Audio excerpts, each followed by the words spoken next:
अक्सर ऐसा सोचा जाता है कि हाथी जो है वो कभी कीचड़ में फंस ही नहीं सकता, और अगर बाई चांस हाथी कीचड़ में फंस भी जाए तो अपने शरीर, अपनी बल, अपनी बुद्धि के कारण वो अक्सर कीचड़ से निकल जाएगा। बट कई बार इसका उल्टा भी होता है, भारी शरीर और दबाव के कारण हाथी उस दलदल में फंसता रहता है। नमस्कार, कैसे हैं आप?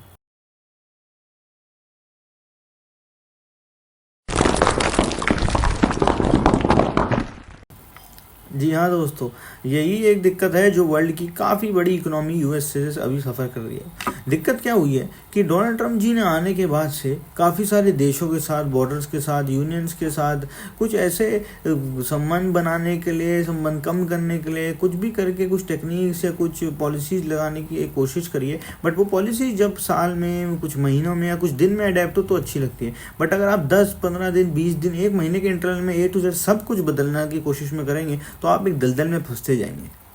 इससे आपकी क्रॉस बॉर्डर रिलेशंस ख़राब हो जाते हैं, क्रॉस कल्चर रिलेशंस ख़राब हो जाते हैं, और मेन दिक्कतें हैं वो आपकी होम कंट्री में आने चाहिए। होम कंट्री के बॉर्डर्स, होम कंट्री की टेरिटरी, उसको मैनेज करना बहुत टफ हो जाता है।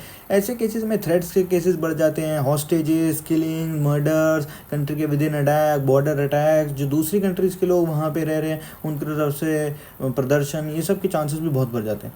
बट ऐसा हुआ क्यों?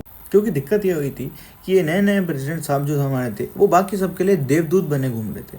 किसी भी नेशन के आपस में कुछ गड़बड़ रिलेशन है, किसी का ट्रेड किसी से नहीं बच रहा, किसी के साथ अगर कोई अटैक चल रहा है, कहीं पे वॉर चल रहा है, तो और इस पूरी समस्या का एक ही समाधान है कि हमारे पास ले आओ, हम सॉल्व कर देंगे। इसकी शुरुआत हुई थी इजराइल और पैलेस्टीन के कॉन्फ्लिक्ट से, जिसमें कि ट्रंप के प्रपोजल को आउटराइट रिजेक्ट कर दिया था अरब लीडर्स ने।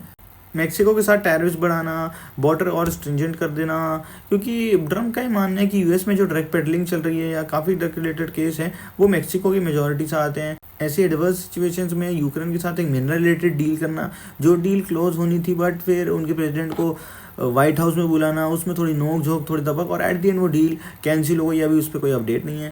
और बाय बर्थ सिटीजनशिप को काट के एक गोल्ड वीज़ा ले आना, जिसके अकॉर्डिंग अगर आपके पास पैसा है तो आपके पास यूएस का वीज़ा है। और साथ साथ यूएस में फ्री प्रेस की इंडिपेंडेंस, जो कि जग जाहिर थी। ट्रंप एडमिनिस्ट्रेशन सेज कि it will take control of White House press. और साथ ही ट्रंप की एडमिनिस्ट्रेशन ने या तो टेम्पररी फायर या फ्री कर दिया है या लीव कर दिया है यूएस के जितने भी यूएस एड के पर्सोनल्स थे, डॉक्टर्स थे या एक्सपर्ट्स थे। और एक अमेरिकन एयरलाइंस की फ्लाइट जो कि न्यूयॉर्क से न्यू दिल्ली आ रही थी, उसे रोम की तरफ डाइवर्ट कर दिया गया due to unspecified security reasons. So let's wait and watch for the next big thing for us.